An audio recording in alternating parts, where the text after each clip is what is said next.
O aspecto da relação do signo com o interpretante final fecha o período da representação e abre o da comunicação. Nesse aspecto, nós temos o signo buscando se relacionar com o seu próprio propósito. Ele quer conseguir aquele objetivo final na medida em que ele busca efeitos dinâmicos e representa o seu objeto dinâmico. Se for uma primeridade, é um propósito meramente emocional. Por exemplo, uma brincadeira é uma sucessão de efeitos dinâmicos reais, eventualmente codificados pelas normas do jogo, da brincadeira, mas que quer produzir um passatempo, uma alegria, um contentamento, há uma busca simplesmente por um estado emotivo conjunto. Se for uma segundidade, o que se está buscando é um resultado que é uma reação. Nós queremos que a representação do signo e o efeito dessa representação crie, na realidade, um efeito concreto.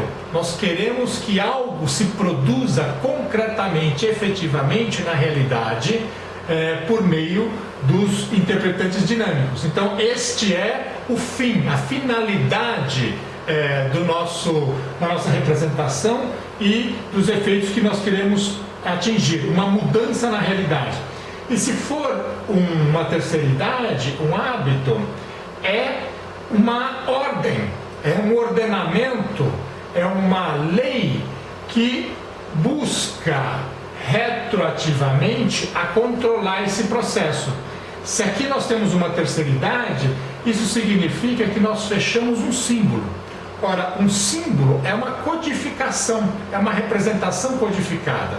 Por exemplo, uma palavra, né, é um símbolo que codifica uma série de interpretantes dinâmicos, eventualmente de ações, que são comandadas. Toda palavra envolve um princípio de ordenamento, uma ordem. Todo símbolo envolve uma ordem, porque esta ordem é que controla o funcionamento do período da representação. Então, aqui nós temos, na terceiridade, se for muito rígida, a fase deliberativa, ela é extinta, esmaecida, e a ordem toma conta da fase deliberativa. Então, nós temos uma diminuição das liberdades de escolha, de deliberação, e um ordenamento, uma força de coação, de ordem, de mandamento, cada vez mais forte na medida em que a terceiridade vai se fechando em hábitos cada vez mais rígidos, cada vez mais fortes. Se esses hábitos se fecham completamente, o que nós temos? Nós temos a criação de estereótipos ou de rotinas tão fechadas em si mesmas, comportamentos tão codificados, ordens tão fechadas nas suas possibilidades, sem qualquer possibilidade de negociação, de deliberação, que a comunicação fica inviabilizada. Então, onde nós tivermos terceiridade, pura ordem, terceiridade, organizando o aspecto do signo interpretante final, nós temos um enrijecimento do período da representação, uma diminuição das possibilidades deliberativas e a criação de um estado dogmático, de ordenamento autoritário, em que a comunicação, ela praticamente desaparece como possibilidade. O período da comunicação, ele começa ao final do período da representação, ou seja, ao final da relação do signo com o interpretante final, e faz um looping envolvendo dois aspectos que são triádicos, são relações genuinamente triádicas. A primeira é a relação do signo com o objeto dinâmico e interpretante dinâmico, e a segunda é a relação do signo, objeto dinâmico e interpretante final. Ora, o que está acontecendo aqui é uma fusão entre os eixos para que essas relações triádicas apareçam, quer dizer, o aumento de complexidade e, portanto, o efeito de comunicação se dá quando o eixo da objetivação se funde com o eixo da interpretação e, mais à frente, também com o eixo da significação. Aqui nós temos a relação do signo objeto dinâmico se fundindo com a relação signo interpretante dinâmico para que o signo produza um efeito dinâmico na medida em que ele representa um objeto. E aqui, para que o signo realize um interpretante final, um propósito, um summum bonum, na medida em que ele representa o seu objeto. O período da comunicação, ele também implica na fase que é científica. Esta fase científica é a fase em que a comunicação é construída por uma série de interpretantes dinâmicos comunicativos. Ou seja, nós temos um processo de síntese autocontrolada, retroalimentada por um propósito, que é um summum bonum, que comanda o que nós chamamos de ciência. É algo que controla o comportamento, as proposições, os enunciados, os trabalhos, enfim, tudo aquilo que é colocado, disponibilizado autocontroladamente. Pode ser a consciência, em que nós temos pensamentos que estão sendo controlados por argumentos maiores, que são os argumentos que definem os nossos comportamentos, as nossas ações, aquilo que nós dizemos e fazemos no convívio comunicativo social. E pode ser também a ciência de uma comunidade de pessoas que estão buscando o mesmo propósito. Por exemplo, a verdade, ou uma pesquisa científica que cujo propósito é procurar a solução de um problema e, portanto, por meio da comunicação, esta comunidade de mentes age conjuntamente, comunicativamente, para produzir um resultado final que é a essência do trabalho, é o argumento final que é destilado pela sequência de todos os trabalhos produzidos pela comunidade dos cientistas.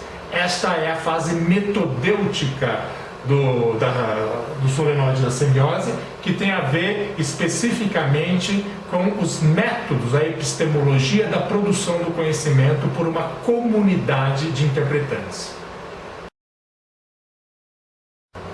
O aspecto da relação signo-objeto dinâmico e interpretante dinâmico é um aspecto do período comunicativo e é triádico porque nele se fundem os eixos da objetivação e da interpretação, produzindo um fenômeno comunicacional. Por este aspecto, na medida em que o signo representa o objeto, ele também produz, motu contínuo, ao mesmo tempo, um interpretante dinâmico. Um exemplo é este filme aqui. Ele é a representação do solenoide, que é o seu objeto, por meio de imagens que são as do vídeo. Ora, em si mesmo, ele mantém-se aqui no período da representação. Ele só é uma comunicação quando você assiste este vídeo. No momento em que você assiste, nós temos uma relação triádica em que o vídeo representa o solenoide, que é o seu objeto, produzindo no interpretante, no intérprete, um efeito que é o da interpretação, do entendimento do que está sendo representado pelo signo. Então nós temos, nesta relação triádica, a possibilidade de uma primeiridade, por exemplo, quando nós temos uma comunicação que é qualitativa, por exemplo, um sorriso, um gesto, né? Alguma coisa que é comunicada mais qualitativamente, esteticamente. A maior parte das artes, né? As artes visuais, a fotografia, as artes plásticas, a escultura, ora, são comunicações de primeiridade, estéticas, e, portanto, com grandes possibilidades de emoções, de afetividade. Esta é a primeiridade numa comunicação no aspecto signo-objeto dinâmico e interpretante dinâmico. Se aqui for uma segundidade, então nós temos um efeito que é uma reação ao processo comunicativo. Se você está assistindo um filme numa sala de cinema, portanto uma comunicação, e alguém grita fogo, ora, imediatamente é um corre-corre, e este corre-corre é o interpretante dinâmico produzido por uma comunicação que gerou este corre-corre, que são, portanto, efeitos comunicativos de segundidade, de reação. Se aqui é uma terceiridade, nós temos o que nós chamamos de comunicação analógica, comunicação conjectural ou hipotética. São as comunicações que nós observamos nos animais, por exemplo. Um ritual de acasalamento é uma normatização, uma terceiridade, uma regra que coordena as ações efetivas, os interpretantes dinâmicos daquele espécime. Então, um animal, por exemplo, um cachorrinho, quando ele abana o rabo ou ele rosna, ele está emitindo uma comunicação que, ao mesmo tempo que é uma reação a alguma coisa, ela é normatizada, ela é instintiva, ela é habitual. Esta é a comunicação analógica que acontece muito nas comunicações corporais. A relação do signo, objeto dinâmico e interpretante final é o último aspecto do solenoide da semiose e, portanto, o mais complexo. Ele não só é triádico e comunicativo, como ele funde os três eixos, o da objetivação, o da interpretação e o da significação, num mesmo propósito que é teleológico, ou seja, que se destina a uma finalidade. Ele é um desenho que se constitui como condicional futuro e que organiza retroativamente todo o processo de semiose. É este aspecto aqui que dá a forma total dos processos semiósicos que ocorrem no solenoide. Se ele for uma primeiridade, esta relação comunicativa é estética. Ela pretende produzir um efeito emotivo final, uma comoção, uma identidade, uma simpatia. Este é o efeito final produzido pela comunicação. Se for uma segundidade, é uma proposição ou uma ação comunicativa. Todo ato de agir comunicativo, por exemplo, depositar um voto na urna ou realizar um discurso, realizar uma promessa, essa ação comunicativa é o interpretante final nessa relação, apresentando-se como segundidade. Se essa relação triádica for uma terceiridade, então nós temos uma lógica que argumenta sobre as proposições e as asserções do solenoide. É, portanto, um princípio auto-organizador, consciente, que organiza os eventos que ocorrem durante todo o processo de semiose da solenoide. Então, é neste aspecto da relação signo-objeto dinâmico interpretante final que nós temos a realização do summum bonum, do fim,